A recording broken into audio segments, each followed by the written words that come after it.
হিসাব কি চমৎকার, তাই না? সবাই ওয়ার্ল্ড হিসাব। এখন আমাদের মূল কথাটা কি? মূল কথা হচ্ছে ক্লাসরুমটাকে প্রাণবন্ত করা, আকর্ষণীয় করা এবং আপনাকে প্রেজেন্ট করা। আপনি যখন শিক্ষক, মনে রাখবেন একজন শিক্ষক হিসেবে প্রথম কাজটা হচ্ছে তার উচ্চারণ। অবশ্যই উচ্চারণটা প্রমিত হতে হবে। ক্লাসে এসে কিন্তু আঞ্চলিকতা করাই যাবে। আপনি বাংলা পড়াচ্ছেন, বাংলা ক্লাস পড়াতে গেলে অবশ্যই আপনাকে সাহিত্যিক মনের হতে হবে, মানে কি হাসি মুখে থাকতে হবে, যে কোনো পরিবেশে নিজেকে খাপ খাওয়াতে হবে সকল ক্লাসেই। কিন্তু বাংলা সাহিত্যের যারা স্টুডেন্ট মানে শিক্ষক এবং ইংরেজি সাহিত্যের যারা শিক্ষক তাদেরকে কিন্তু অবশ্যই হাসি মুখে থাকতে হবে, ইতিবাচক থাকতে হবে। কেন? আপনি ক্লাসে এসে যদি পারিবারিক সমস্যা প্রকাশ পায় তাহলে ওই ক্লাসটা একেবারেই শেষ। এবং প্রথমে ক্লাসে ঢুকে যেটা করতে হবে রিয়ারেন্স, শিক্ষার্থীরা যে বসে আছে এবং কে নেই তার খোঁজ নেওয়া, কে অসুস্থ ছিল আগে তার খোঁজ নেওয়া, নেওয়ার পরে আধা মিনিট বা 1 মিনিট সময় নেওয়ার পরে আপনার ক্লাস শুরু করেন, ক্লাসটা প্রাণবন্ত হবে। আবার ক্লাসে শুরু করবেন, আপনি কারক পড়াচ্ছেন, আজকে পত্রিকারক পড়াবেন, কিন্তু এর আগে গতকালকে পড়িয়েছিলেন কিন্তু বিভক্তি। বিভক্তি সম্পর্কে আবার একটু দিবেন, আধা মিনিট আলোচনা করবেন, তাহলে আবার ক্লিয়ার হয়ে যাবে। হওয়ার পরে আপনি কারকে যাবেন, পত্রিকারকে যাবেন। এর আগে আপনি যে কালকে বিভক্তি পড়িয়েছেন, আজকে তো কারক পড়াবেন, আপনি শুরু করবেন কীভাবে? শিরোনামটা এরকম, অন্য একটা ঘটনা থেকে শিরোনাম আনবেন কীরকম? কলকাতার কানাই কর্মকারের কণিকা কহিল কাকা কাক কেন কাকা করে। বলতো এখানে কোন বর্ণটা কমন?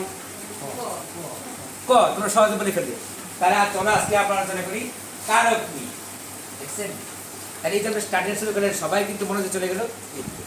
আরটা খুব ইম্পর্টেন্ট কিন্তু আই কন্ট্যাক্ট। আই কন্ট্যাক্ট কেন? শিক্ষার্থী ঘুমাচ্ছে কিনা, দুষ্টামি করছে কিনা, অন্যদিকে করছে কিনা, এটা একটা। ক্লাস রিয়ারেন্সে কীরকম? আপনি জানেন এক ক্লাসে 3 শ্রেণীর ছাত্র থাকে, অ্যাডভান্স লার্নার, মিডিয়াম লার্নার, লো লার্নার। আপনি ক্লাস যখন সাজাবেন অ্যাডভান্স সাথে মিডিয়াম এবং লো এইভাবে সাজাবেন।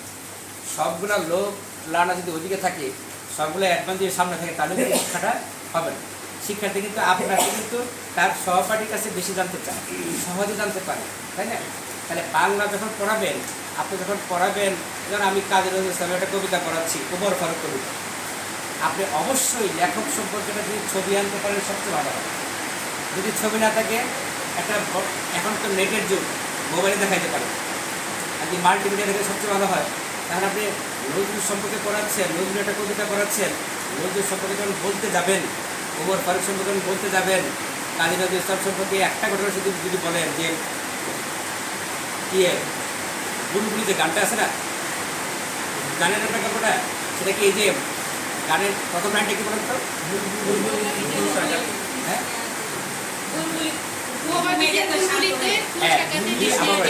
আবার বলেন। ও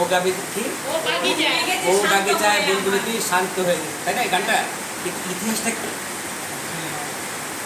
কত করুণ ইতিহাস। উনি যখন এই গানটা লিখেন, বিখ্যাত গান কিন্তু এটা, ওনার ছেলে বুলবুল মারা গেছে, ওনার আধ্যাত্মিক সন্তান বলা চলে, এবং ওই সন্তান ছিল ওনার হার্ট।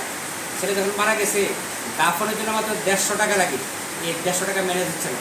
কত মানুষের কাছে ম্যানেজ করতে পারে না, এক প্রকাশকের কাছে গেছে, উনি বলছে দিতে পারি যদি নগদ একটা গান লিখে দেয়। দেখেন কত করুণ ইতিহাস। উনি তখন লিখছে বাগিচায় বুলবুলি তুই, কি অসাধারণ গান। তাই এটি যখন একটা শিক্ষার্থীর সামনে প্রেজেন্ট করবেন, শিক্ষার্থী কিন্তু জানতে চাবে যে তার মধ্যে আর কি লিখছে।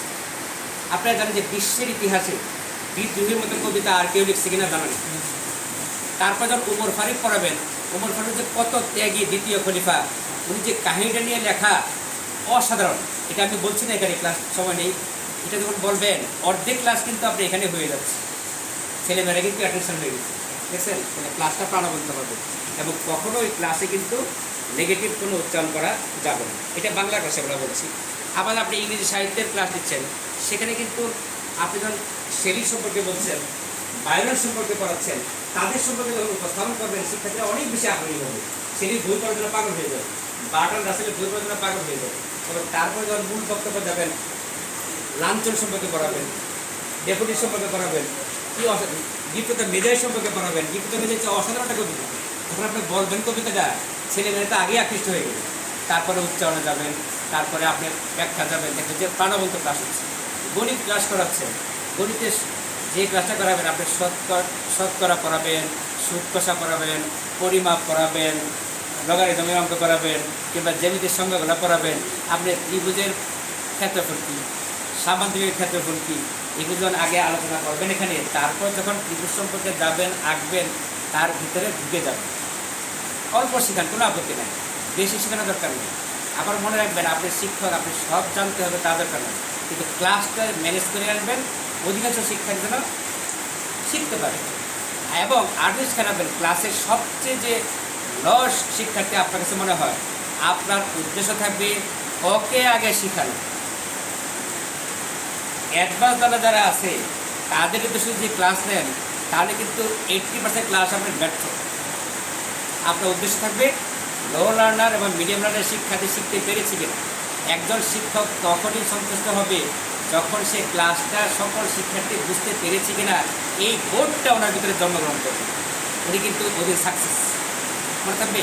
তা আমি অনুরোধ থাকবে আপনাদের কাছে, আরবানের টিচাররা শুধু নেত্রকোনা না, সারা বাংলায় সেজন্য আলো ছড়াতে পারে। যে সমস্ত সন্তান এখান থেকে যাবে তারা যেন আলোকিত মানুষ হয়, শুধু বাংলাদেশ না সারা বিশ্ব দাবিয়ে বেড়াতে পারে, এই প্রতিজ্ঞা যেন আমাদের ভিতরে থাকে। অনেক ধন্যবাদ, অনেক কৃতজ্ঞ আপনাদের কাছে, অনেক শুভকামনা। আসসালামু আলাইকুম।